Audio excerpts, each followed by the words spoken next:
of you who've just joined us, quick introduction. My name is Ailish Irvine. I'm based in Kiltimagh in Mayo, but for the past year I've been working on a lot of projects in Donegal because of the fact that we can actually do things online.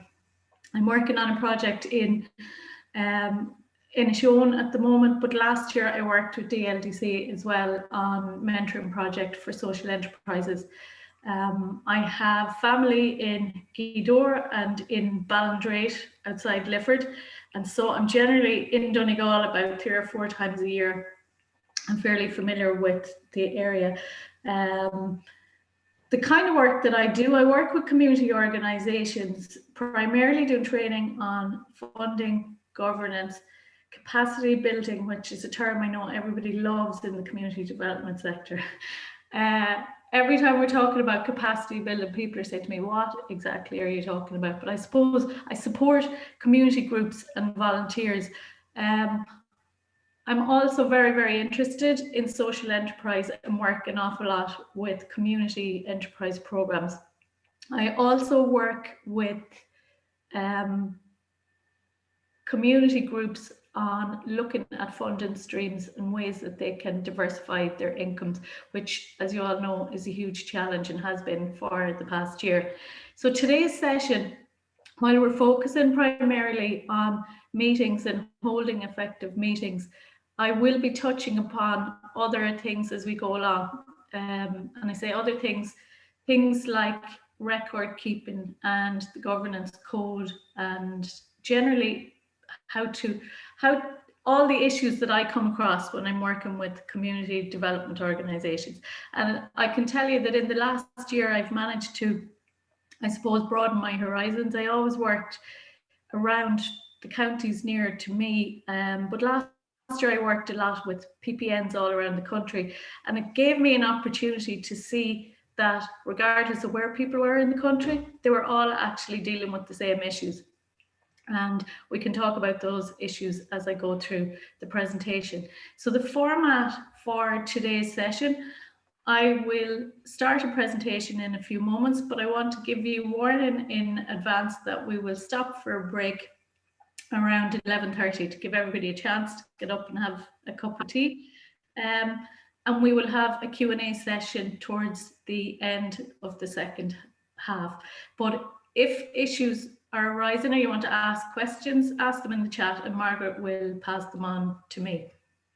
So I'm going to start sharing my presentation, and as I'm doing that, I want to talk to you about, I might talk to you about some tools as well that I've been using to collaborate online as well as we're going through it.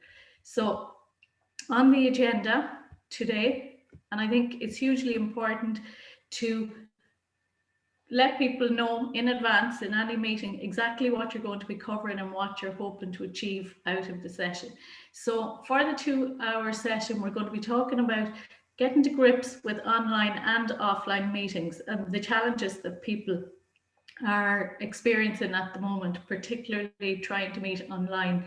How to set an effective agenda, looking at the roles of committee members and giving clear descriptions for what people's roles are, and how to talk about getting effective agreement and reaching decisions in meetings, how to get people to reach decisions a bit quicker. And that's actually easier online than it ever has been when we were meeting physically. That's one of the advantages of COVID, that I would say, shorter meetings and reaching agreement much quicker. So the first thing that I want to talk to you about, what your pet hates are when you attend meetings. So feel free to put any comments into the chat, but I can anticipate in advance before you write them that they're more than likely meetings that go on for about 2 hours. I'm conscious this session is 2 hours in saying that, but meetings that go on for about 2 hours, no clear idea at the end of the meeting what you're supposed to be doing, who's supposed to be doing what, totally not sticking to the agenda, and everybody giving their opinion on absolutely everything, and no decisions haven't been reached at the end of the session. They're kind of the things that I hear regularly. Are people not turning up for meetings, not apologising? So I want to talk to you about the problems that I see on the ground. I see that people join a board or a committee and they're never given proper training before they start. So one of the things, they don't understand the constitution, they don't understand the governing documentation that, and most of the time the governance documentation was set up probably 15 to 20 years previously before somebody joined an organization. So they were never told to read up, or now I'm saying they were never told, I'm saying this is what I come across. It is not every organization. So I'm going to pass this presentation on to all of you afterwards, but I will not read through this big long definition of what a constitution is. I'm going to go to the important parts of a constitution. So it's a contract made by a group. It's really the governing rules of operation that groups will be adhering to. So constitution of a limited company consists of two parts: the memorandum, which governs the relationship between the company and its external environment, and the articles govern the internal affairs of the company. So what that means effectively is the external relationship is really how is your organization seen from the outside, and your internal affairs will be things like how your meetings are run, and how you're going to behave. So the Memorandum of Association sets out the objectives of a company, so the aims of the organization and the power of the company to carry out activities it needs to achieve these aims. So problems that I see happening in groups, as I said to you, that they've never read the governing documentation, and they probably don't really know what the original objectives were in their governing documentation. So they sometimes change the operating activities within an organization without ever changing it in the constitution.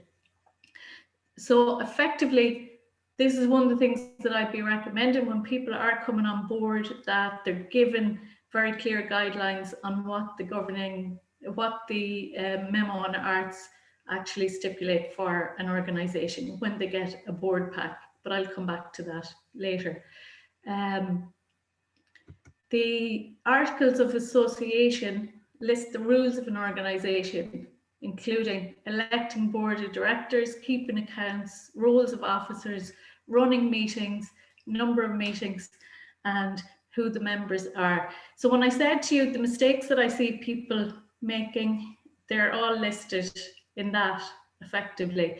Would be things like not properly keeping, and I don't mean this as disrespect to any treasurer anywhere. I think it kind of happens that people get a role and the organization don't necessarily have the resources to train them up, or even templates that they can use, or guidelines, or a job description that they have. And so people kind of go in blindly trying to take on a role, and only find out afterwards that it can be quite hard.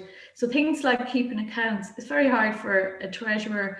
And in most cases, in a perfect, ideal situation, your treasurer is somebody who works with finances on a daily basis, be it an accountant or a payroll administrator, somebody who's used to it. But it's not always the case. Sometimes a treasurer will be just somebody recruited without the skills, and they can find it a real struggle.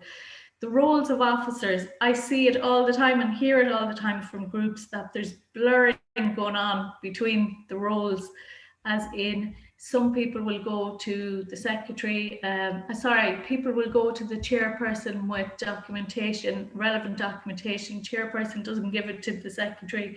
Nobody knows who they're supposed to deal with. People can approach random committee members about random things because organisation hasn't properly laid down what the rules of engagement are. In terms of running meetings, again, I mentioned the 2-hour-long meetings. I also attend fantastic meetings.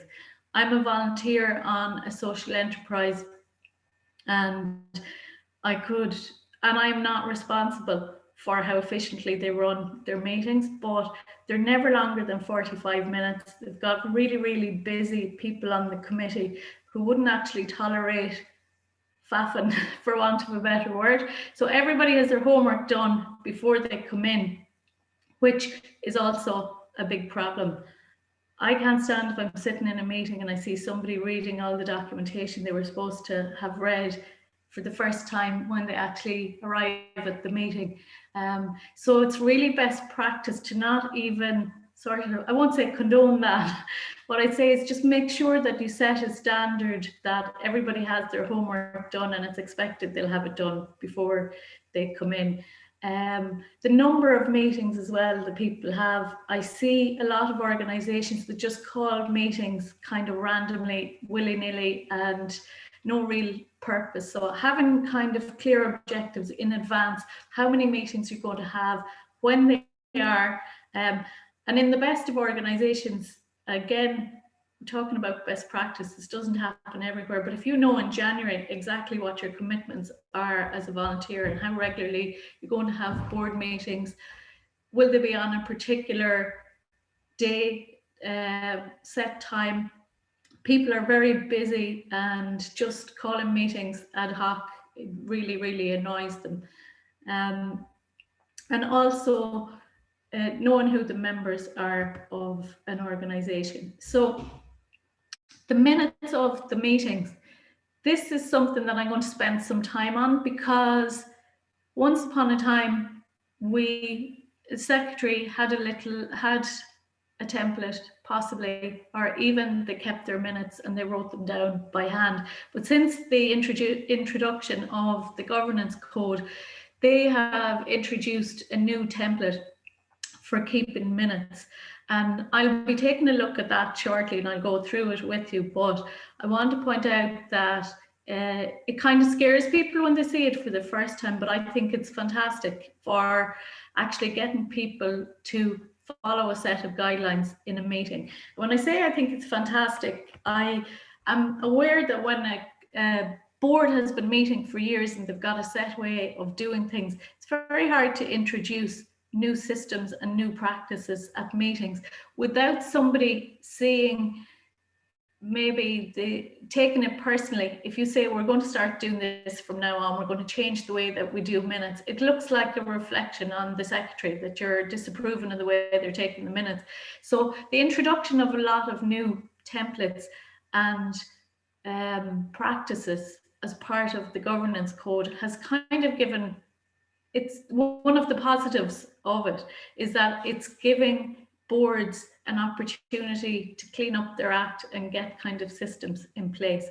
Now, I'm conscious when I say that the governance code and all of the requirements that it's placing on board members, I'm under no illusions how much work it is for groups. So I'm not trying to suggest for a second that this is the best thing ever that has come in place, but there are very positive aspects to it. So one of the key points that I will mention about minutes now as part of compliance with the governance code, and just to clarify for anybody here, I'm talking about charity specifically, and those who need to respond to the charity regulator and provide a compliance document. Their minutes of their meetings are now really, really important, a really, really important part of documenting the actions of the organization. If you're sitting here and you're not a member of a charity and you're with a small community group or organization, don't have a heart attack when I start talking about the next few bits, because the responsibilities that are on smaller community and voluntary organizations versus charities are completely different. So what that means, if we're talking about the governance code returns, in the future, charities are going to have to show where their decisions are being made. They're going to have to fill out a form called a compliance record form, and they're going to have to show where decisions were made within an organization. And one of the best ways of showing where the decisions are made is having them minuted with exact dates and times, and kept on file for the charity regulator. So if an organisation was to be audited, the minutes will be their clear evidence of the actions that they've taken to be in compliance. Now, again, I'm conscious in saying that the governance code was brought in, and lots of groups have not had the opportunity to meet in person or to get working as fully and as engaged as they had intended to do pre-lockdown. So I try and say to organisations, wherever you are on that journey at the moment, start with the template, if you're not already using it, that I'm going to show you today. And that template will kind of guide you in terms of best practice of what you should be recording at meetings.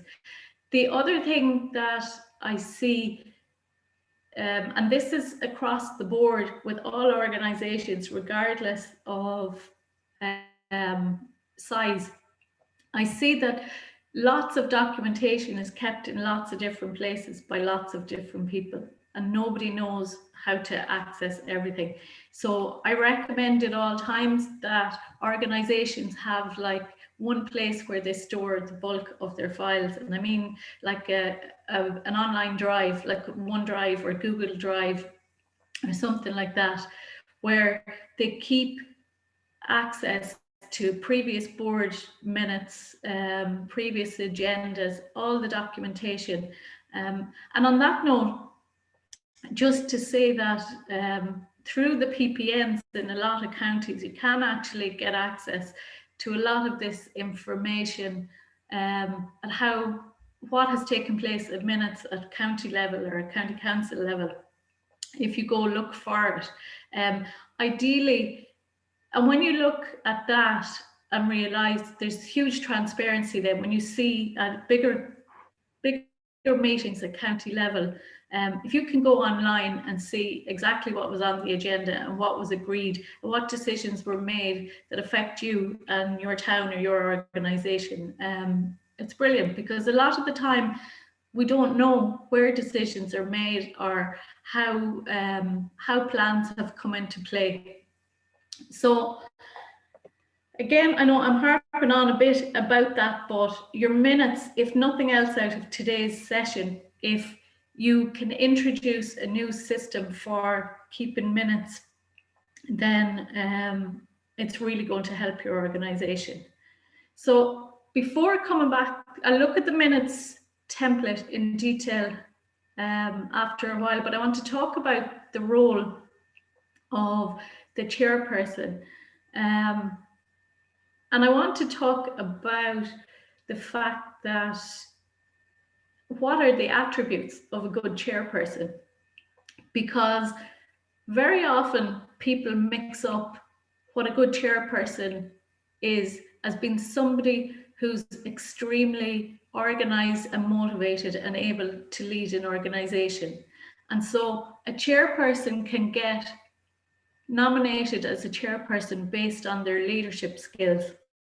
It doesn't necessarily mean that they're actually an effective facilitator when it comes to meetings. And just to clarify what I mean by that, and I give my own husband as an example of this, and he'd kill me for throwing him in under the bus, but we have a local scouts organization, and the person who I would call the driving force behind the organization is a woman who set it up and volunteered and does 90% of the work of the whole organization. You'll have seen her type everywhere, except she's really shy and quiet and introverted and would hate the thoughts of actually chairing a meeting or taking a leadership role. she asked my husband if he would be interested in taking on the role as the chairperson. Now, he wouldn't have done 10% of the work that she has done or any of the other organisation have done. However, he would have moved into the area, doesn't know a single person, doesn't know any politics in the area, and would be very, very impartial when it comes to actually sticking to the agenda and ensuring everybody gets a fair hearing, and wouldn't actually be overthinking things in terms of a meeting around who's his neighbour, and this is what I see all the time, people being really, really polite and overthinking things. So a chairperson who actually effectively facilitates good engagement, ensures that everybody's opinions are heard and represented, that you're sticking to the agenda, and that you're able to stay calm and not get personally involved in issues that might arise. So one of the things on the screen here is the ability to think objectively and to always control your temper. Now, clearly people don't lose their temper in a meeting, but you will see that boundaries kind of get crossed and people can take things personally. And so the ability to not react to everything that comes up in a meeting is a really good trait in a chairperson. So I suppose I'm giving that example because I want to point out that the effective chairperson is not always the driving force behind the organisation. And to remember that if you have ever sat in on a meeting that wasn't effectively facilitated, in the sense that nobody was asked for their opinion, nobody stuck to the agenda, and nobody got an opportunity to vote on things or make decisions, then you realise the importance of a good facilitator. And I want to make the distinction also between, to talk about facilitation. So people seem to think that if you take on a role, your role is the talking role, and facilitation, if it's done effectively, you're not really doing the bulk of the talking. You're ensuring that everybody around you, and that's actually really hard. If you have a group of about 10 people, you need to be scanning the room and ensuring that people's opinions are heard, and you need to be able to look out for who hasn't had an opportunity to express an opinion. And I'll give this example actually of a committee that I was on, a county-wide committee at one stage where there's probably 15 people on it. And every single meeting I used to watch kind of the engagement that happened. There was always the same one or two who were always very forthcoming with their opinions and spoke quite a lot about how they thought about things. And there was always one man who never spoke for the entire meeting until about the last 5 minutes. And somebody would say, we'll call him Michael. Michael, what do you think about that? And every single time I was always astonished that Michael, in about 3 sentences, managed to sum up the best points of the meeting and give the absolute best advice. But he hadn't felt the need to speak for the entire meeting. He just sat back and listened to everything and took it on board. So I'm always looking out for a Michael in a meeting, because the fact that somebody's sitting there quietly and not being really vocal does not mean that they haven't got the best contribution to make in a meeting. So the chairperson's role is to look out for the Michaels in the meeting and ensure that the golden nugget is being tapped into. A friendly disposition and a sense of humour here. You will most definitely need a sense of humour when you're dealing with community organisations, because God knows what's going to actually happen on any given session.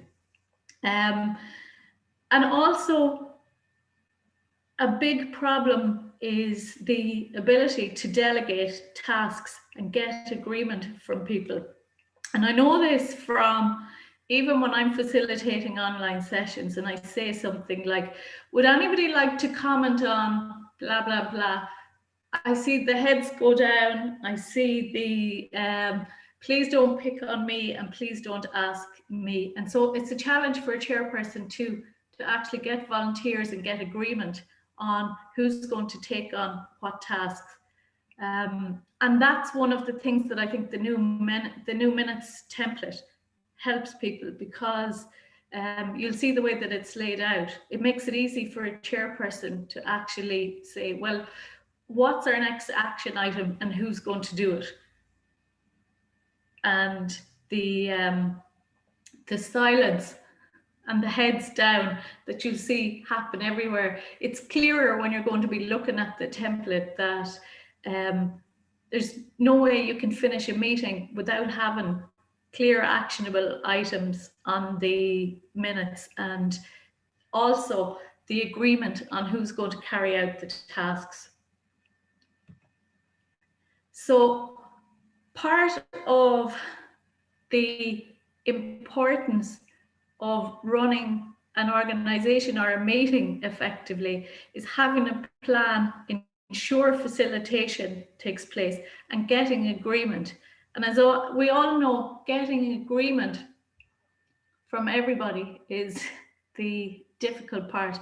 But what I do know from dealing with groups over the years is people are much more annoyed about not being asked for their opinion than they are about their opinion necessarily getting voted in. So having very clear transparency about the fact that decisions were made in an open manner. And this is what I love about online meetings. We're now in a position to take votes on, like, polls on Zoom.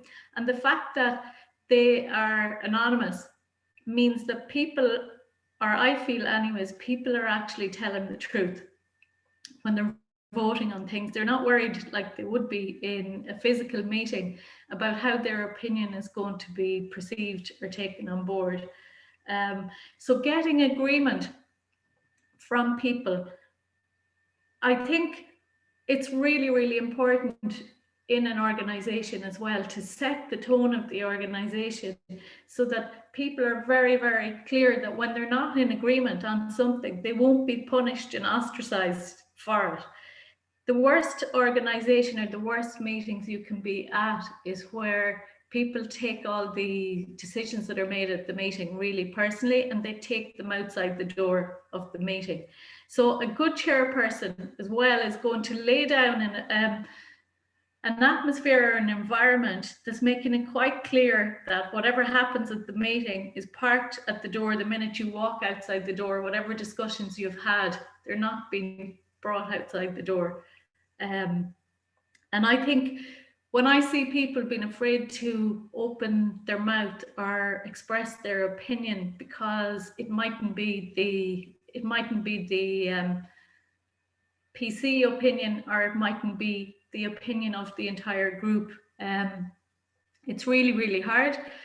And what I mean by that is I think that volunteers or people taking a role on a board for the first time aren't always equipped with the support that they need around speaking up and expressing an opinion, or moreover, how to cope after they've expressed an opinion and it wasn't necessarily the favourable one. So I think that's a key part of the chairperson, to support people even when they're making statements or opinions that everybody isn't in agreement with. And it's difficult to create that kind of environment. And so what I mean by that is not disagreeing with people, just listening to an opinion and taking it on board is really, really important. So before a meeting, a chairperson should consult and work with the secretary to ensure that the suitable premises and facilities for the meeting have been arranged. Now, I'm saying that when I was praising our wonderful committee that has the very short meetings, I've often shown up at a hotel for a meeting and the hotel didn't know we were having the meeting. So no community group gets it completely right all the time. ensuring that an agenda is prepared and the people are familiar with the issues that are going to be discussed and the actions taken at previous meetings. The question that people ask me a lot is how soon in advance an agenda should be sent out before a meeting. I have heard lots of complaints from people where they show up for a meeting and they have no agenda, and therefore the meeting just rambles on forever. Or I've heard where somebody's been issued the agenda about an hour before the meeting, they hadn't time to read any of the documentation, or they hadn't time to prepare for what was going to be on the agenda. So again, that comes back to the agreement of the organisation in advance. I would have and when that doesn't happen, what you see is volunteers getting annoyed and cross when they do show up for the meeting and having to say, I didn't get an agenda, can we have some kind of consistency on when this is going to be sent out? So to save those kind of problems, having agreed in advance and in your governance documentation, how soon in advance the agenda will be sent out to give people enough time to prepare for a meeting. Helping people to collaborate and get agreement is actually a hard task, and I think the one depending on, I think that there should always be a level, and you can disagree all you like with this, because I get flack for this from community groups. I think that there does need to be a level of team building involved in getting volunteers or boards to know each other outside of the meeting. So I regularly hear complaints from people when around things like, we'll say, a Christmas party or a get together where people are to meet socially. People say we don't have the money to spend on, say, a Christmas night out, or I think it's really, really important that on some level, some kind of social outside of your committee meeting, that some kind of event takes place where people actually get to know each other and be comfortable, because very often people are expected to work together and collaborate and agree on things, and they don't really necessarily sometimes know all the other members on the board, or feel that they're comfortable enough in chatting with them, getting on with them, collaborating. Again, that's something that not everybody might agree on. I'm just giving my own opinion on it. And this is nothing to do with meetings, but it's the biggest mistake that I see that community groups make, is not minding and managing their volunteers well enough. And when I say minding and managing, I mean not over stressing them, overburdening them, giving them too much work. And last but not least, never thanking them. I hear complaints all the time from volunteers who feel overstretched and feel like nobody even noticed all the work that I put in. And so all of that art form of getting people to collaborate and work together is about valuing your volunteers. And even if your reward for your volunteer is a cup of tea and a thank you at the end of the year, it goes a long way in terms of keeping people on side. So time management as well for anything that you're facilitating is key. If you don't kick off, or the chairperson doesn't kick off exactly the time that they say they're supposed to kick off, it's like giving permission to everybody to just show up late if they think you're not going to stick to the time. And I'll give an example. Actually, recently I was talking to somebody through training that was part of a chairman of a GA club, and they'd never held they had to hold their AGM online, and they had about 50 or 60 people show up, and they were like, I couldn't start on time because there was just too many coming in, and we had to we had to keep admitting them. And I was like, every single event that you'll hold, there could be 30, 40 people, but still kick off at the said time, Otherwise, for those who've come in 10 minutes early and they have to wait another 5-6 minutes, they're 15 minutes waiting for anything to actually kick off. If you tell people that they're having a break, do not go even 30 seconds or a minute over the time that, and this is both for physical and online meetings, because I've seen it. If a smoker thinks they're getting a break at 11 o'clock, or someone's dying for a cup of tea and you're still rambling on 10 minutes later, you'll read the room and know exactly just how much it's annoying people. So, and just like I said, keeping the meeting going on for an extra hour is unnecessarily just irritates people. And so time management, the chairperson should arrive in good time before the meeting and start on time, and ensure that there's a quorum present.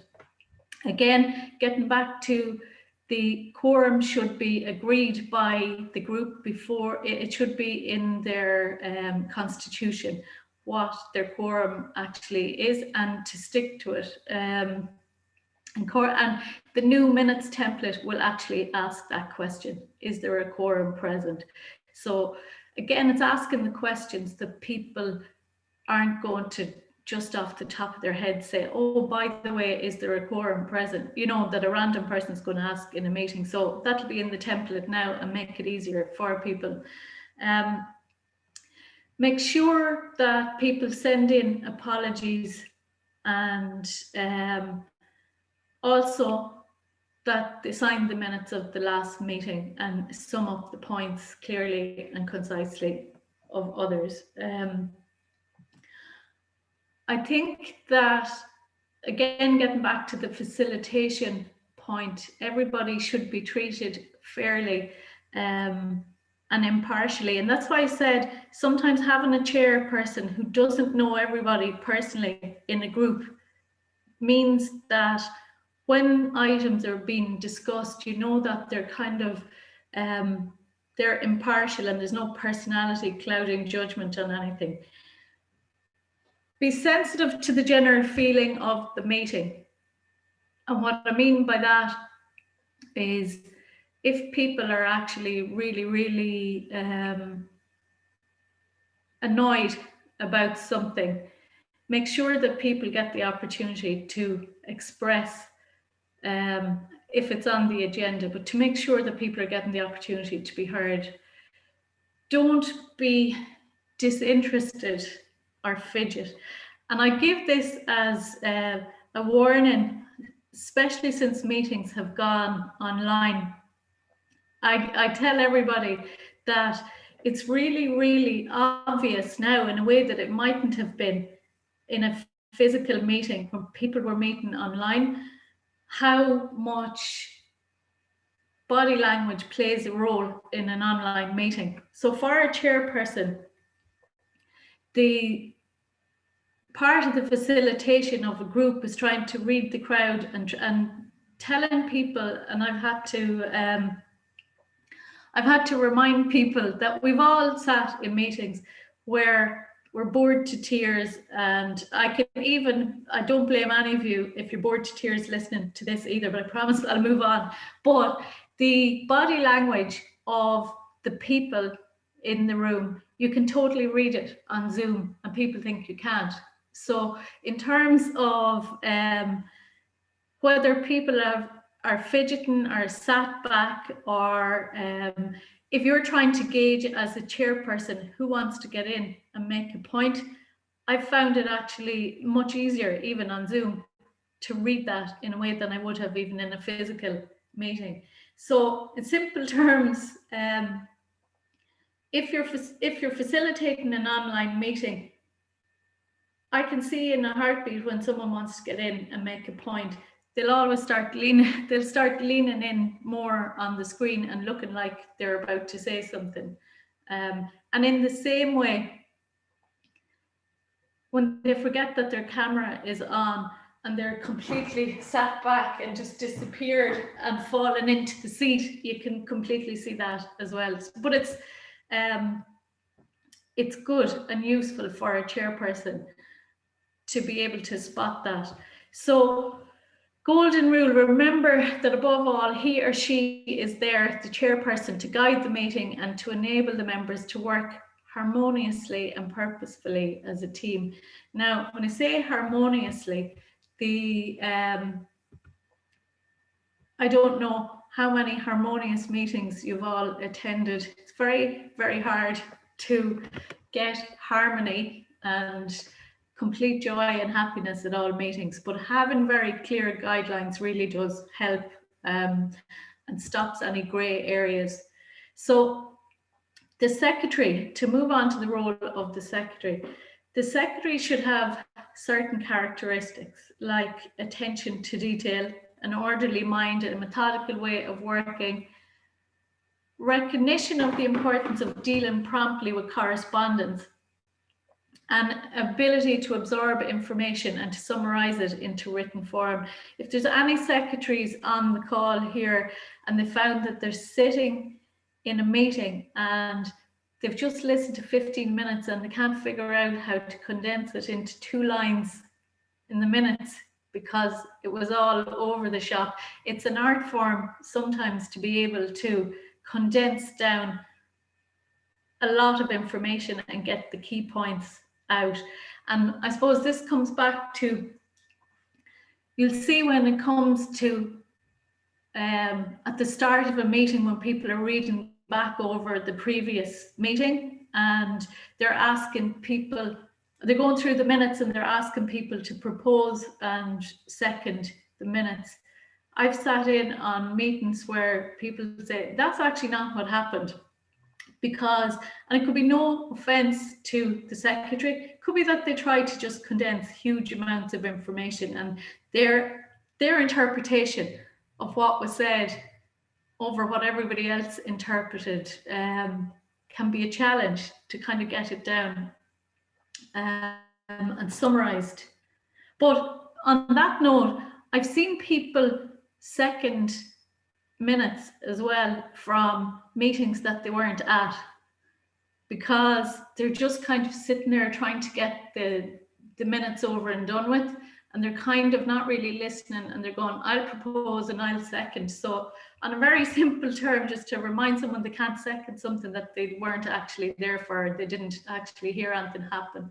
So the secretary's role as well, because of the governance code, has increased as well. So some of the duties: to be responsible for administration of the group, to keep an up-to-date list of names, addresses, telephone numbers, to keep orderly records, writing the minutes, filing correspondence received, copies of replies sent, filing reports received and made, and to compile a list of any names and addresses that may be useful to the group. To keep a record of past activities and decisions of the group, and to keep a diary of future events. To prepare a report of the group's activities for the year for the AGM. So before a meeting, a secretary should collect all the business of the meeting and consult with the chairperson. And I was on a committee once where the chairperson and the secretary just didn't get on with each other at all. And you would know when you arrived at the meeting that zero consultation took place. So there was always a little bit of disorganization in terms of who sent what to whom. And so whether a secretary wants to consult or not with the chairperson, best practice is that they're both on the same page coming into the meeting. Ensure again that notice of the meeting has been given, that suitable accommodation has been arranged, and copies of the agenda have been prepared. Ensure that the minutes of the last meeting have been prepared and that they're available. Ensure reports or information requested at the previous meeting are available. So I suppose the biggest requirement for a secretary would be submitting, again, this is for charity, secretary submitting the reports at the end of the year to the charity regulator. And that's not an easy task. And I think that it's something that people actually require a bit of training on as well. So after a meeting, a secretary should write or type up the minutes. And this is where, getting back to what I said about the template, I'd be suggesting that people, if they can, and I don't know if you see this more often, but I'm seeing people actually typing up their notes while they're in a meeting, rather than just taking the notes on paper and then having to go back and transfer them over. So I'd be suggesting that it'd be easier if people actually in physical meetings brought a laptop in and started typing their notes while they're in there, because they're just adding a load of work to themselves. So if you're typing into the template that we're going to be looking at, life will be easier for you. And again, if you're keeping all the minutes in that drive or file that we're talking about, I don't know as well, something that I've struggled with, where if you don't write down the minutes literally the day of the meeting or even the morning afterwards, if you're on a board that only meets quarterly, maybe we're arriving at that stage of life where it's gone in one ear and out the other. If you don't write it down within an hour or two, it's very, very hard to come back the next day and actually record what was said or even remember. So dealing with the minutes as promptly as you can, and keep a checklist so you don't arrive at a meeting without an essential item. I'm sure I'm going through all of the things here. They're best practice. There's nobody here is going to be looking at all of this and saying, oh yes, our chairperson does all of this and our secretary does all of this, and we're completely, these are guidelines. We have to take into consideration that a lot of people are working on a voluntary basis. So we have to take the guidelines and work within them in as much as what's actually possible with the resources that you have as an organization. The treasurer. So in the role of the treasurer, I took on the role of a treasurer with one of our organizations years ago, one organization that I was involved with, and I would say I was the worst treasurer ever known to man. I don't know, I think I got the job because nobody else wanted it, but I started through the doing that role, I had a huge newfound respect for the treasurer and all the work that actually goes on behind the scenes. And I also had a huge respect for the need to have extremely clear guidelines in your policies and procedures on how activities are carried out within an organization. So 2 or 3 of the things that I would have seen happen at meetings that used to drive me insane as the treasurer were, and this was just joining an organization that had probably just gotten a few bad practices over the years. One of the things was people randomly going off buying stuff with petty cash that they weren't asked to buy, that they felt might be just useful if we were holding an event or something, and then coming after the fact with saying, I bought these, I need to get reimbursed on it. Second thing, and I see this in groups all over the place, the number of volunteers who buy things with their own money. And I'm not criticizing this and saying it kind of happens. Could be that if you're organizing a festival or events and somebody's using their own personal phone for taking calls for the organization, they can incur a lot of personal expenses, and then they're getting angry about it because the organization hasn't any clear guidelines in place about how they should be reimbursed. So another example, and they sound like tiny things, but they're the things that really do niggle volunteers. Things like them having to spend their own phone credit, using their own printers to print up maybe posters, or I've heard people complaining about the cost of an ink cartridge, and I don't blame them, because sometimes they don't know what something's going to cost, and they should be in a position where they're perfectly okay asking, can they get reimbursed on something? So having little things like that in place, having very clear guidelines on what will or won't be reimbursed, having decisions in advance on the when things are going to be signed off on. Even things have gotten more difficult as well for community groups when you need a few signatures on a checkbook, and somebody might live miles away from the bank. It can just be difficult to get people all in one place at the one time, signing off on things and keeping records. The other thing I think is really difficult for a treasurer is they get left with a lot of responsibility around funding applications. And I say this to every single organisation. I don't care if you had the Minister for Finance as your treasurer in your organisation. They should never be left with all the responsibility for a funding application. Just like any group should never leave it to just one person, because it's a huge piece of work. But what you should do is have very, very clear records on where somebody can access all the information that they need. So if it's things like tax clearance certs, the BIC and the IBAN, the bank account details, that drive that I spoke about earlier should have all of those records in it. Now, it's not saying that everyone on the committee needs to have access to the bank account details, but it should all be kept in one place so that somebody's job is made easier by having access to what they need. Having the ability to understand revenue and the obligations that are required, being able to give funders the information that they need for funding applications.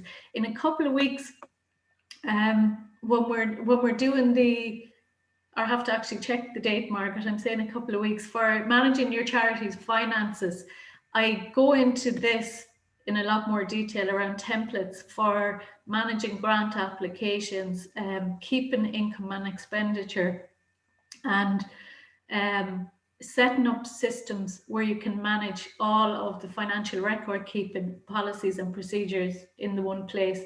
It really does make the role of the treasurer easier. So in terms of, on the last note there, approving expenditure in advance by officers, this last bit, this eliminates problems later on. Single biggest problem is, again, not having very clear guidelines on what kind of expenditure should be approved. What's the financial limit on what somebody should spend, how decisions are made. And also, no committee member should be having to ask at a committee meeting, how are we financially, or where's the money? So again, the new minutes template helps with that. There's a piece in it for the finance subcommittee to make a report. So yeah, again, it's awkward if a committee member has to ask and say, what's the situation about the money? Where are we? Are we on top of things? It should be just something that's happening automatically at the meeting, that there's going to be a report made on the finances. Because when, and I used to feel it as the treasurer, and someone would turn around and say, where are we with the money? What's the story on the fund? I used to feel like, oh my God, have I brought enough money into the organisation? And it never was that. It was really just about people wanting to know. So it should be something that's just completely there on the agenda anyways, as a natural practice. So some of the roles as well: to prepare a statement of accounts, to be a signatory, to present a list of accounts for payment, to prepare a budget and financial plans for activities, programs for the total organisation. After the break, I'll be talking about the importance of actually having a really good annual plan and a fundraising plan that just cuts out on an awful lot of grief at meetings. making sure that there's records kept and the money lodged, that there's lodgement slips and things are recorded. Again, getting back to petty cash, that there's very clear guidelines on what will be, that everybody brings a receipt for expenditure incurred. And again, it's no longer as easy for somebody to be put on a bank account as a signatory. If anybody has had to be that person in the last 2 or 3 years, it's almost like a job interview at the bank, coming in now with your bills and evidence of bank statements. And it's hard work to even get that piece of work set up. So if I give one bit of advice from today, have a really good board pack ready for any new members that are coming on board. And what I mean by that, I have a template for a handbook for an organisation that I want you to at least feel that by showing up today on a sunny day where you could be outside, that you have something useful. So it took me a month to work on this handbook. So in it, it's one of the things that you should be given to new board members when they come on board. So a very clear handbook with all of your standing orders, the information on a quorum, the policies and procedures for an organisation. And I'm aware that that's a huge amount of work for any organisation to put together. So I will provide you with that handbook for anyone who needs it afterwards. If you want to, I'll put a job on Margaret here, she'd be delighted. I say, if anybody, do get in touch with Margaret and I'll send it on and you can forward it on to people afterwards. But it will save any organisation a lot of grief in the long run, because if somebody, they don't have to be asking questions. Having a good induction system in place for new board members, so that they have access to all the information that they need. So in your board pack, having access to agendas and minutes of previous meetings and a handbook and just a general code of practice of how the organisation runs and what kind of activities they're involved in. It gives someone a very good overview. And I'm sure if any of you think back here of joining a board or joining a new organisation, it can take you 6 months to get your head around, and a good few meetings before you have an idea of what actually happens at the meetings. So I gave you a lecture there on timekeeping. So I am going to stop exactly at 11:30 now and let you off for a break. So for 10 minutes, if we just turn our cameras off and mute, you're all muted anyways, and I'll be back here in 10 minutes. That's at 20 to 12. And I promise you won't have to listen to me alone for the second half. Planning in advance and having clear plans for your organization. Also, I'm going to focus on some of the online collaboration tools that are there at the moment for getting agreement and consensus when you're holding online meetings. So I am just going to go back to the presentation that I was looking at before the break, and there's only 1 or 2 slides left on it, so you'll be off the hook soon enough on that. So I just wanted to discuss your annual plan.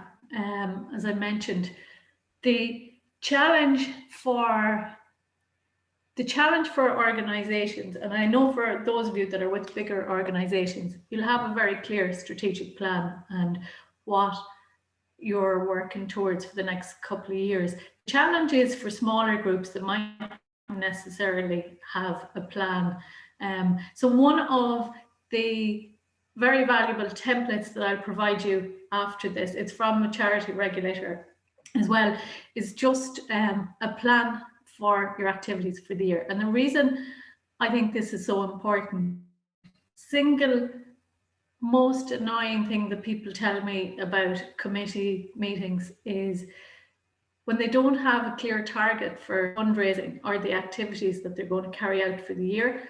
What tends to happen is, and this can be a challenge for organisations where there's paid staff and there's voluntary board of management, and the day-to-day activities are carried out by paid staff, but a lot of the ideas are coming from a board that mightn't be actually involved in putting the plan in place. So what I mean by that is, I see with voluntary committees, there's no plan at the start of the year for how much money they want to fundraise exactly. There's no figure put in place and a target and saying, this is how much we'll need and this is how much we need to fundraise. What events are we actually going to focus on? And put them in the calendar at the start of the year. When you don't do this, and it's a very, very simple thing, what happens is meetings turn into discussions where randomers will show up and say, wouldn't it be great if we had a cake sale? Or will we run a table quiz? Or what if we do a sponsored walk? And all these, I was part of a committee group once, and all the fundraising activities took place on bank holiday weekends. So when I looked into the plan, most Sundays nights of a bank holiday were gone, and the committee started to get really annoyed, and volunteers were dropping off because it was too much. The fundraising was too much of a commitment for groups. So you have to think really, and I said back earlier on about managing your volunteers and looking after them, ensuring that they're not overly pressed. So for a chairperson, it's a strong ask to turn around and say, no, we're not doing that. It's not in the plan. We're not going off the agenda. But it's actually brilliant in terms of keeping people with a bit of focus on what they are actually supposed to be carrying out. And when I work with groups to say we'll put a plan in place, especially for smaller groups, everyone hates the word strategic plan or strategy. I had a boss a couple of years ago, and she said to me, just tell me this, when did a plan become a strategic plan? Because it's all about strategy now. So what I try and say to people is take the word strategic out of it and just imagine that your plan doesn't necessarily, for small organizations, have to be a huge document. It can be a one-page document very clearly outlining what your aims and objectives for the year are, what your target for fundraising is, how many events you're going to hold, how many meetings you're going to have. If you're clear on all of that in January, it's great for volunteers to know what their commitments are going to be. So I'll show you a template for introducing that as well if you don't already have one. It's also really important to have a succession plan. And so when it comes to, and I'll take a look at, again, I don't want to focus too much on the governance code, but it all feeds into one another. Having the correct skill set on your board is really, really important. And so when it comes to identifying future board members that might actually be beneficial to your organization, having a plan on how you're going to introduce new board members and help them settle in, induct them onto the board, and also so that, this is also the biggest problem, one of the biggest problems I see with organizations is that huge amount of skills are tied up in one or two, I shouldn't say skill, what I mean is knowledge. There can be 30 years of knowledge about an organization in one or two members on a board, and when they leave, the gap is so huge that the knowledge isn't there with the rest of the board. So ideally, a succession plan would always be thinking ahead. Look around your board and think, what would we do if, we'll say, Michael wasn't on the board and he was gone? Who would replace them and who would have the knowledge? So introducing new blood onto boards, and this is quite a topical one as well. The charity regulator is recommending that all trustees, ideally a figure of 9 years is kind of thrown out there. And I point out that it's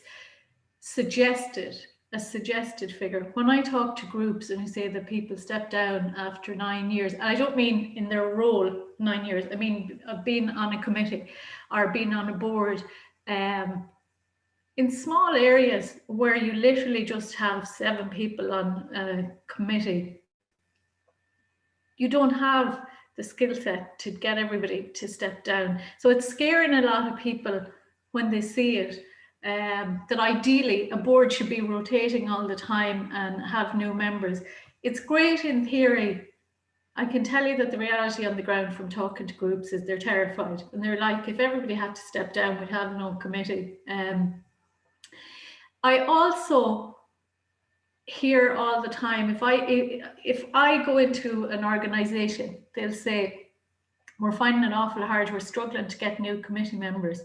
And then I'll be talking to somebody around the town and they'll say, oh, sure, they don't want anybody on that. That's a closed shop, that committee. And I'm always kind of laughing that there's a complete lack of communication sometimes in towns about perceived closed shops. Also, things around holding AGMs and keeping them the best kept secret ever. I see it happening a lot where people are terrified new board members are going to come along.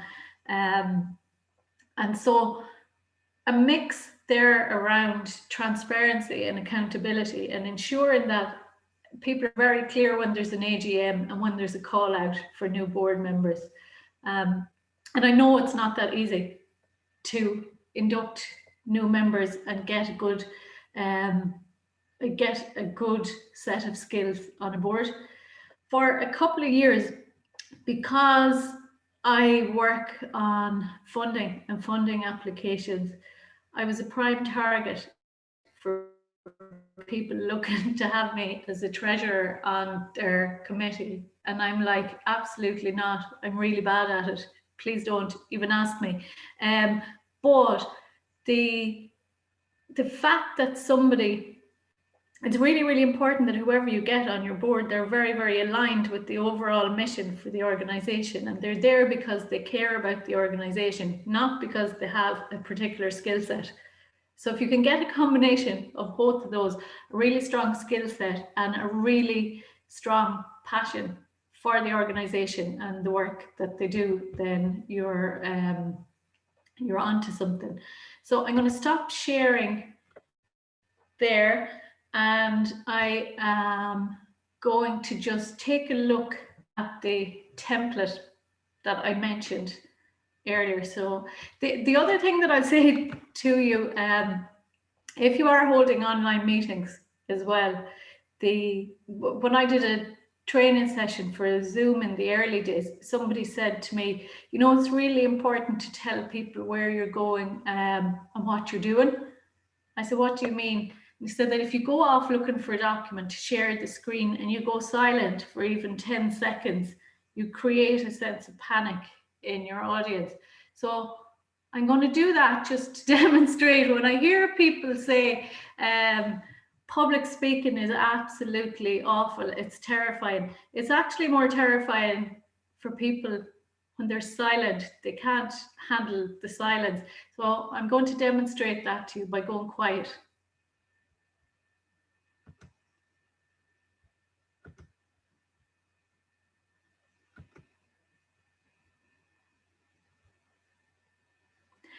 So even if you're chairing a meeting and you're chairing it online and you go off looking for a document like that, even that handover for 10 seconds, you have to explain to your audience what you're gone off to do.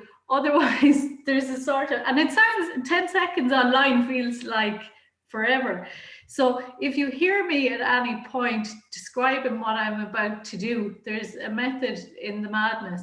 So I'll be saying something like, I'm stopping sharing my presentation now and I'm just going off to look for this document and I'll be back in 2 seconds or whatever, just because when you do go silent, it creates a sense of panic in your audience.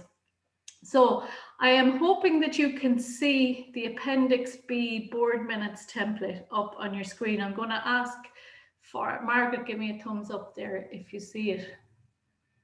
Yeah, perfect. That's another thing when you're facilitating sessions. You can very often not have shared the right document on the screen and be talking about it for 5 minutes before anybody tells you they can't see what you're talking about. So this is the Charity Regulator Board Minutes template. So again, you fill in the bits in yellow, but it's got the minutes, date, time, venue, chairperson, trustees present. And again, just to mention, if there's anyone here and they're not part of a charity, I would still recommend use this document just as a guideline for good practice as well. So I mentioned already that it's there, who's present and was there a quorum, who's in attendance, and an option there to put the apologies in. Then there's the approval of the minutes of the last meeting, the matters arising. And the next one, declarations of conflicts of interest. I'm sure any meeting, and maybe I'm wrong, but I'm sure any meeting that you've attended in the past, if somebody turned around and said at the start of the meeting, have we any conflicts of interest? You know, just off the bat, it's not something you'd naturally set out there and ask. And yet it's so important when issues do arise at a meeting. If there is a danger of a conflict of interest or somebody's expected to vote on something that they may be too close and personal to the situation, that they do declare their conflict of interest. So I'll give an example of that. I was at a funding meeting recently, and one of the grants that we had to approve was the person putting in the application was very close family relative of somebody on the board. So they declared their conflict of interest and weren't involved in the decision making or assessment of the application. So it's awkward, as I said, if you're to turn around and say, do we have any declarations or conflicts of interest? If it's there on the template, it's something that's automatically asked. And 9 times out of 10, there won't be. But the fact that it's there saves the awkwardness. The financial report as well, getting back to what I said earlier, you're not going to have to say, what's the state of our finances? Do we have any money? And then reports on activities, heading for general business items. And I'm sure you've all been on committees as well, where there's items on any other business that get pushed from agenda to agenda that could be on the agenda for a couple of months and they never actually get resolved. So you have your AOB, you have your next meeting date, time and venue, actions arising from the meeting. And this is probably the bit that I think is most useful. So you can have your item, the action, who's the person responsible, and more importantly, what's the time frame for actually taking action on that? Because if you're meeting quarterly and it's not a monthly meeting, you'll see that the minute somebody goes outside the door, they'll have forgotten about the action item that they were supposed to take on board. So if you can even get the chairperson to say, okay, so Mary's looking after that item, and Mary, have you any idea what time frame that's going to take? When can I give you a call and see an update on it? Then it's also easier on the person who has to follow up the fact that you've been given a date and someone's expecting there'll be a call and there'll be a bit of a deadline. If you don't tie up any of these things, then things just get moved on and don't actually get done. It also helps you if you're having a meeting and you know that there's going to be a template produced with your name on it and an action item and a time that you said you were going to do it. It's a bit more like, oh my God, better do that. It's going to be discussed. Whereas if you hadn't it actually written down in a format like this, it can be a lot more casual and there's less accountability. So then a chairperson's signature and name and date. And so you'll see that this document was taken on, this document was taken from the Charity Regulators website, and there's also then a guidance note on taking minutes. The problem with the Charity Regulators website, and any of you who've had to navigate it, is there's about 1 million documents to go through, and they're not necessarily in the right order in term. And when I say in the right order, I mean they're not necessarily lined up with the principle of the governance code that you may be working on. So I've put a document together where I've put links to all the templates. I'll show you that in a second. So I'm going to stop sharing. While I go off looking for this document for half an hour, I know I'll get that document up behind the screens, but I want to show you some of the tools that I use just for getting agreement. So I'm going to put a little question in the chat now, and I'm using a tool called Answer Garden. So if you look in the chat, you should see a link now, and I'll put it up on the screen and you see what that looks like. There are about 50 tools out there at the moment for getting online collaboration. And I have a presentation that I'll share with you for anybody who needs to go through them. But this is one of the easier ones that I found if you need to actually set up a question. And I'll demonstrate. I know we don't need to discuss this topic, but I just put this question in as an example to demo the tool.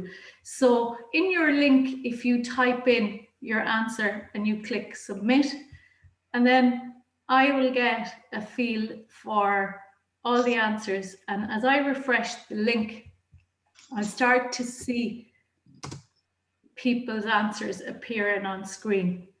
I hope.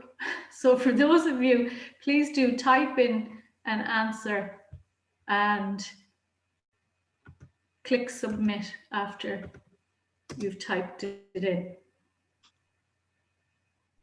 Okay, so if you have, like in this session, lots of people, and it's very hard for you to get around and actually ask everybody, Answer Garden will start to get a general feel for the room. So you see all the answers come in, but if there's the same answer coming up again, in this case, it says one person, but if 10 people put in the same thing, it would just show it once in really big writing, and you'd get a feel for what the overall sense in the room is. So no concrete actions, wandering debate, no defined outcomes, late start time. And again, I think that it's really the wandering debate bit comes into the fact that you probably have a really lovely, kind, caring, nice chairperson who wants to ensure that everybody's voice is heard. And while it's really important, giving people too much time can actually completely distract and take from the overall success of the meeting. So when I say to people, be nice, but don't be too nice, I mean it in the best possible way, in the sense that it is not physically possible for you, if you have 30 people in a meeting, to get round and ask everybody. Yet you still have somehow to try and get a sense of what the overall opinion in the room is. So I'm just refreshing the link here, and you see that wandering debate is showing up bigger than everything else. So meetings being too long, overrunning on time, no concrete actions, late start time, finishing late, timekeeping, attendance starting late, not sticking to, yeah, all of the things that we were kind of talking about earlier. So I am going to just refresh this once more. And also to point out, if anybody's using this tool, it's not something you download. It's just called answergarden.ch. So you don't have to set up an account. And to set up a question in it, it literally takes about 30 seconds. So I have used tools like Mentimeter, which looks really, really snazzy and great, but it just irritates your audience if they're not somebody you meet with regularly and they don't know how to use it. It should be, if you're using any collaboration tools, it should be easy for your audience to figure them out. If you, the way that I put that link in the chat there. However, I've found from holding online sessions, if you have any links that you need to share with your group and put them in the chat, don't put them in the chat before everybody joins the session, or it won't actually appear in the chat. So just to be careful about that. So I'm going to stop sharing that, and I'm going to talk to you about some of the systems that I use for managing documentation and records. Again, I'm conscious that if it goes way over your head and you think, I'd never use that in a million years, I couldn't be bothered, fair enough. I'm just showing you some of the things that are out there. It might be way too much, but so I use a tool called Notion, and I'll show you in a second. Again, I'm gone off looking for the, okay, so Notion is notion.so, and it's a kind of a tech tool that allows people, to set up documentation and systems for their organization. Now, I've set one up for the governance code, but there's nothing rocket sciencey about this. It just means that when I've worked with groups and I'm looking at principles of the governance code, and then I'm trying to go off and find documents that they need, and I'm trying to find a way, a to-do list and all the rest of it, I have used this so that, say if we look at one thing, advancing charitable purposes, if I click on this link, I have a link to all the templates that you need just for that. And then I have a to-do list so that if groups need to look over what they're doing, they can click off what bits they've actually done in their compliance. But I'm going to skip down through this because, just giving it an example, here's an annual plan. If you want to skip through it, you'll see all the templates based on the principles of the governance code. And I know we're not here to talk about the governance code, as I said. So I'm skipping down to exercising control here.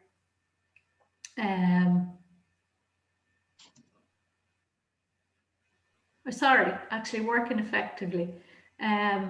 So one of the requirements in the governance code is ensuring that people are working effectively together. So it's broken down into points like identify charity trustees with the necessary skills to undertake any designated roles that they have in your governance documents, and other roles as appropriate within the board. So this is kind of just a checklist for you to kind of, if you're looking through this and saying, are we doing this, or have we still got to do it? You can click into the to-do.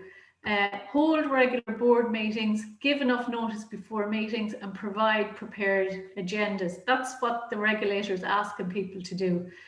At a minimum, your board agenda should always include items, reporting on activities, review of finances, conflicts of interest, and loyalties. We just discussed that. Make sure that your charity's trustees have the facts to make informed decisions at board meetings, and that these decisions are recorded accurately in the minutes. And that gets back to, again, having the relevant documentation in plenty of time to inform yourself adequately about all you need to know to make a decision. Consider introducing term limits for your charity trustees with the suggested maximum, and I'm emphasizing the word suggested here, maximum of 9 years in total, because people don't necessarily have, as I said, all of they don't have volunteers lining up to get the board. Recruit new trustees as necessary and make sure they receive an induction. Make sure people understand their role as a trustees and that the charity's governance and this code, and commit to resolving problems and emerging issues as quickly as possible and in the best interests of your charity. From time to time, review how your board operates and make any necessary improvements.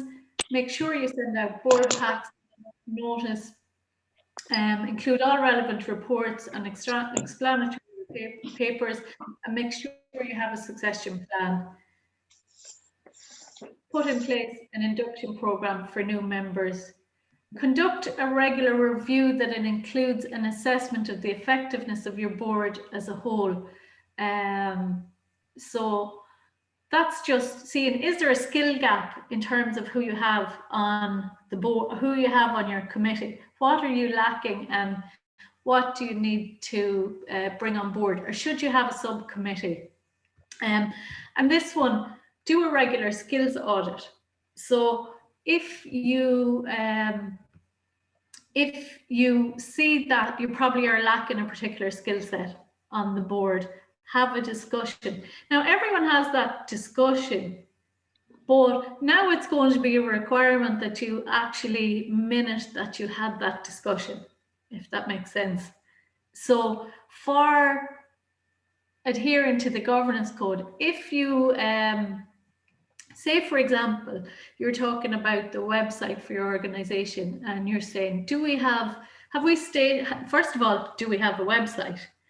On the website, does it state what our mission, purpose, and values are as an organization? Does it show who the committee members are? Does it show what we have set out to do? It's one thing asking about all of those things. Now you're going to be expected to show that you had that discussion at a meeting and that it appeared on your minutes with a date and time. So what I'd be suggesting to people who are struggling with getting the governance code in place, if you haven't everything in order already, start to introduce into your minutes discussions that took place around adherence to the governance code. So things like when you're recruiting new board members, show where you've discussed it in the minutes, show where you've discussed having an annual plan, show where you've discussed having the adequate financial policies and procedures in place. I'm going to stop sharing there. Again, there's a huge amount of documentation involved there, and I don't want to be scaring everybody, but what I do want to say is nobody should feel, if they're on a committee at this stage on a voluntary basis, and if they're giving up their free time, they shouldn't be overburdened with all of this. So there is help out there, and as I said already, if you need access to any kind of templates or any kind of supports that will make your life easier as a committee member, I have virtually all of those templates sitting on my computer. So shouldn't have to go and start from scratch trying to put things in place. And as I mentioned earlier, I have the handbook. And so what I want to do now is I'm going to put you into a breakout session for 10 minutes. If you can give me a thumbs up on the screen, I'm going down to the reactions. So the Zoom thumbs up, if you have been in a breakout session on Zoom before. So a question there from Una, what is a trustee and does that only apply to charities? Great question. So once upon a time, we talked about committee members. Well, since the charity governance code has come on board, they're now being called trustees. And instead of directors, you'll hear trustees, people who are involved in the overall running of the organisation. So Una, if you are not part of a charitable organisation, you won't need to worry about the word trustee as much as you will if you are part of a charitable organisation, because while I'm saying it is pertaining to charities, it's a word that not that it has just been introduced, but it's now all over the governance code. So it's the way that the people who run an organisation have responsibility for overseeing it are being described. And that's giving you a pretty short answer. I will give you proper definitions that you can look at afterwards. So from the thumbs up there of how many people have been in a breakout session, sorry, I'm going to ask you just to do it again because, okay, so great, brilliant. For those who haven't been in a breakout session before, consider it like you're in a physical meeting and you're just being put into smaller groups. So what I want to do is I'm just going to set it up behind the scenes here where I put you into breakout sessions for I'm looking at the time, we'll say 10 minutes. I'm going to put you into breakout rooms, and I'm going to ask that when you go into a breakout room that one person takes the role of just recording what people are saying. So I'd ask you to volunteer yourself when you get in. Otherwise, when you go into a breakout session, you can end up just staring blankly at the screen and wondering what you're supposed to be doing when you're in there. So when you get in there, I'd like one person to volunteer, and then I'm going to ask you to tell me what the biggest concern is for you and the organisation that you're with in terms of how you're running your meetings. So I will just set this up in the background here. We have 24 people, so I'm going to set up 6 groups. So I'm going to press a button now, and in about 5 seconds, you're all going to be sent into smaller sessions. So don't panic when you disappear off the screen. You'll go into a smaller group, and then I will type up a message, and I will bring you all back afterwards, so you don't have to do anything. You'll get a warning. Okay, I'm going to click that button now, and you will go into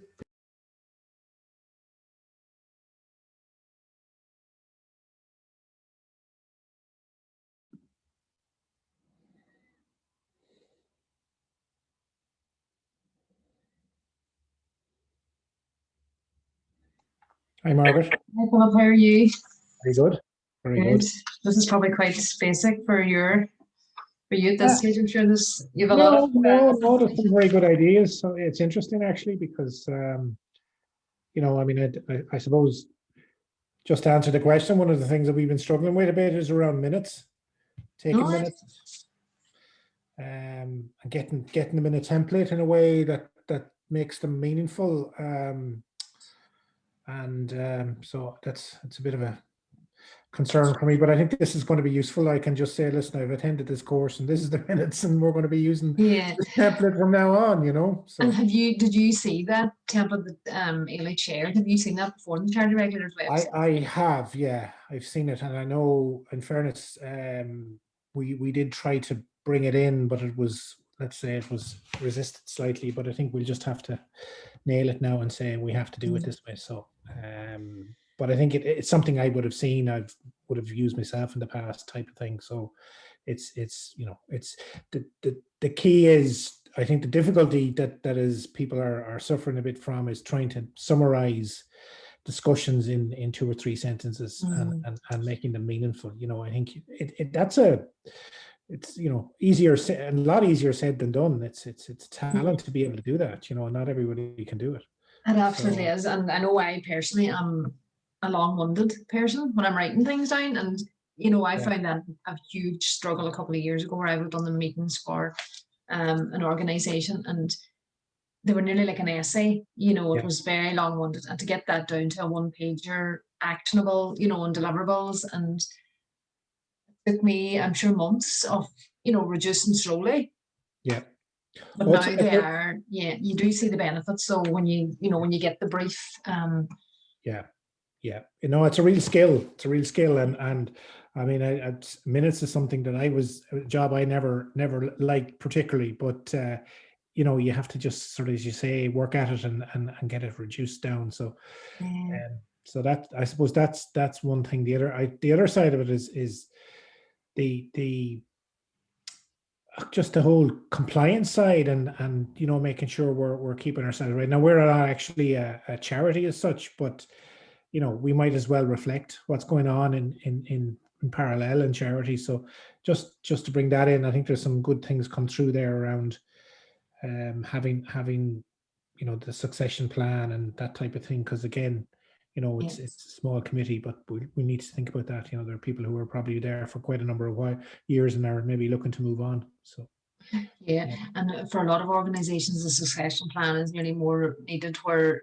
the committees are stagnant, where the same people have been on them for years and years, and they're not, that thing of a closed shop is quite a thing, particularly in rural areas, I think. Absolutely. More so. Yeah. Yeah. I know there's a touch of it, I think, with us as well. And that, I like not even been from the county. I've got a sense of that coming into the community centre, that, we've been here for years and, this is the way we've been doing type of thing. So, but, it's useful. It's very useful. There's a lot in this, actually. It's take it away and have a think about it, but it's one of those things. Whenever we spoke, when I spoke to Eilish, it's such a broad topic, but you could actually spend days covering different aspects of it. Meetings are an hour event, but there's so much around them. Absolutely. That, that's what I would find. You could spend absolutely ages. Are we being asked to leave this break? I'm conscious. Sinead there, do you want to join us, Sinead?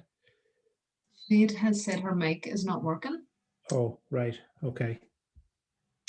Anything she wants to say?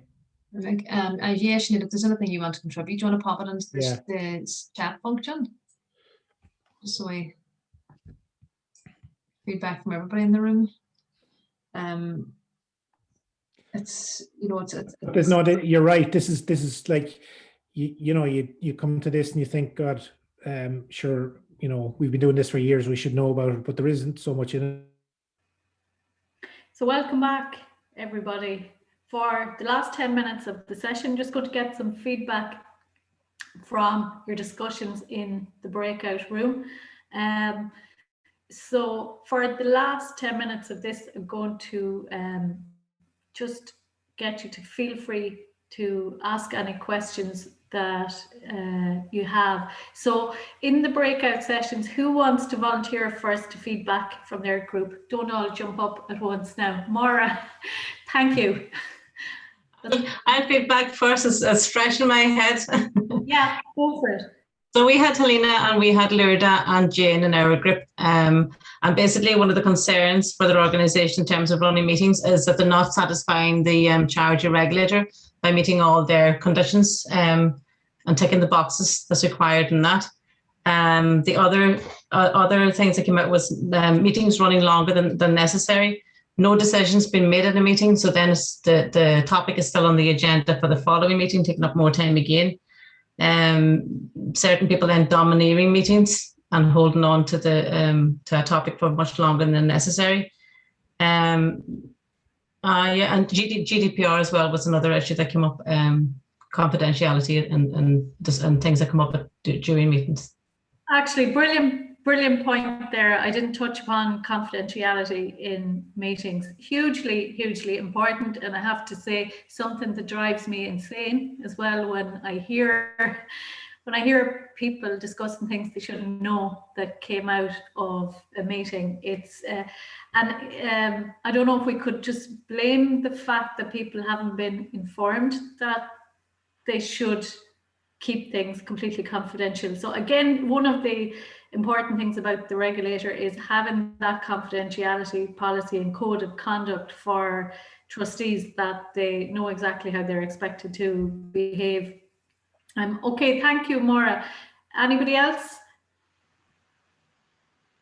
Mark? Yeah, I'll jump in.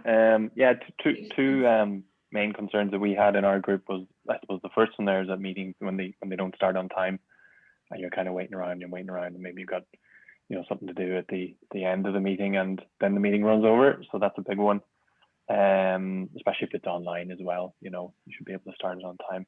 And the second one then is just generally around technology and whether people have access to it, if everyone in the membership has access to a computer or a quiet room or broadband or whatever it might be, because you can get sketchy internet, and rural Donegal, there's a lot of sketchy internet. So good point as well. I've seen a lot of community groups saying they're not meeting because they don't have access to, they don't have a good signal, they don't have a laptop, they don't so a lot of the development companies are actually working on helping people get the adequate Zoom skills, but I have also seen people totally using the technology as an excuse not to meet, where they don't want to have the meeting, and they're going, sure, my broadband's down, or I haven't, and it'll no longer be an excuse when it comes, as a board member. So I would urge the people to take it seriously, their responsibility to even provide the tech where possible. Again, if somebody is in a really bad area and they don't have broadband, there isn't a lot you can do about it. But I have seen lots of people going where they just don't want to meet, and they're actually blaming the tech. But there's tons of opportunities out there to train people up on what they need to do to get online. Thanks, Mark. Next group. I'm not sure. Sorry. We'll go with Adrian because I just see his hand up, and then I'll come to you, Margaret, if that's all right. Perfect. Yeah. Thanks, Eilish. So our group was myself and Sally, John and Mary. Two of the points that came up were, firstly, was attendance, trying to get people to attend, especially for voluntary organisations, and then the complications of physically having to attend a meeting if the meetings are being held far away from where you are. Donegal's very spread out, so if it's a county-wide organisation, that if they're centralised in next to Letterkenny, it's quite a journey for some people to make the meetings, so that in itself is a bit of an issue. I agree wholeheartedly. It's the same issue in Mayo. One part of the county to the other could be 2 hours away. Exactly. Yeah. And I've seen it help. I'm hoping that that's something that the online meetings are actually going to help, especially if you're talking about county council level meetings, PPN meetings, or something that's like that is in the county town. We're not getting adequate representation county-wide. So, and I know in some places they move the meetings around through the municipal district to ensure there's adequate representation. But I have seen it wholeheartedly since things have gone online to say that attendance at meetings and trainings is gone up about, I'm going to say 60% at least, compared to when we held physical meetings that people had to travel for an hour or two. Something else came into my head now is crucial that will, don't know, gone. So anyway, the other thing was then was meetings going off on a tangent. So you're losing the format, going off from an agenda where you can end up going down a rabbit hole. Okay. So that's exactly what was actually just in my head that I wanted to address. It's the single biggest concern that I've been asked over the years when you're facilitating a session.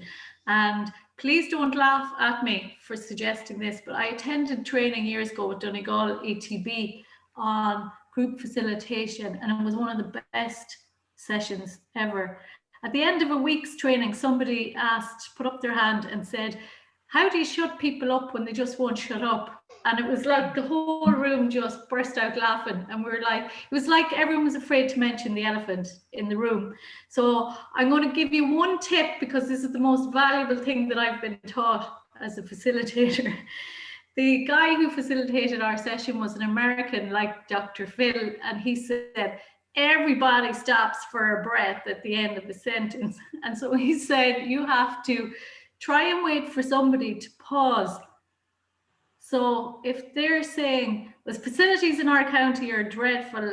Nobody ever shows up for meetings, and we have no money, and funding's an issue, and money. And then you go, money. Adrian, money. I'm really glad that you mentioned money. Would anybody like to discuss Adrian's point about money? Because you can't actually, and don't take this personally, Adrian, just because you asked, you can't say, Adrian, will you stop talking? Everyone else in the group needs to get around. So you need to actually have a little technique to stop it without being rude to the person that you're talking to, but you're also responsible for the rest of the group. So that single point, listen to the word at the end of the sentence, interject at the last word, and then ask other people for their viewpoint on the point. So when you see me doing that in sessions in the future, burst out laughing, folks. You'll know that's the technique. But it actually was really, really useful, because it's very hard to facilitate sessions with large groups. 2 minutes to go. Margaret, sorry, coming back to you now. Well, as it happens, Eilish, you're just after addressing what were the items. Mary and Donna were both in my group, and they used the opportunity to connect on projects of interest and shared by both groups. So they were enjoying that opportunity to be able to chat about that. But that was one of the most things that was coming up for them, was people going off quick in a meeting and being able to pull the discussion back to what was relevant, you know. Yeah, and it's an art form to actually be respectful and kind and nice, and not like, but at the same time, you can't be so nice to one person that 30 other people are sitting there going, oh, for God's sake, are we ever going to get out of here? So what you have to be cruel to be kind in a way. You have to consider the whole group. But honestly, it has saved me over the years, because I was probably 5 years teaching before I heard that tip, and I thought, and I've used it ever since. And the person in the group doesn't feel like you've shut them down, you know. And it's not that you really want to shut them down. You do have to move it on for the benefit of the whole group. Okay, thanks a million. I know I haven't gotten around on everyone there, because as I said, I'm practicing finishing on time, and I better shut up. Margaret, I will go back to you. Margaret Larkin. Yes, I'm here. Eilish, thank you very much. That was very informative. If you send, Eilish will send me on the handouts that you referred to and the handbook, and I'll forward that out with a recording of the session as well, and the evaluation form, hopefully by the end of today. If not, it'll be early tomorrow. It just takes a wee while to get the recording ready. But thank you very much, everybody, for attending. And we have a GDPR workshop running next Tuesday the 27th, and that's Dr. Claire Kelly is delivering that. And then Eilish is back with us on Wednesday the 12th for the social media awareness training workshop as well. So hopefully, I think quite a few people have booked for a few of them. So we'll see you all back again, possibly next week. And thank you very much for taking the time to join us today. Thanks, everybody. And thank you, Margaret, for all your hard work in organising this session. And I hope to see you in 2 weeks. Thanks a million, everybody. Okay, everybody. Bye-bye. Thank you. Bye.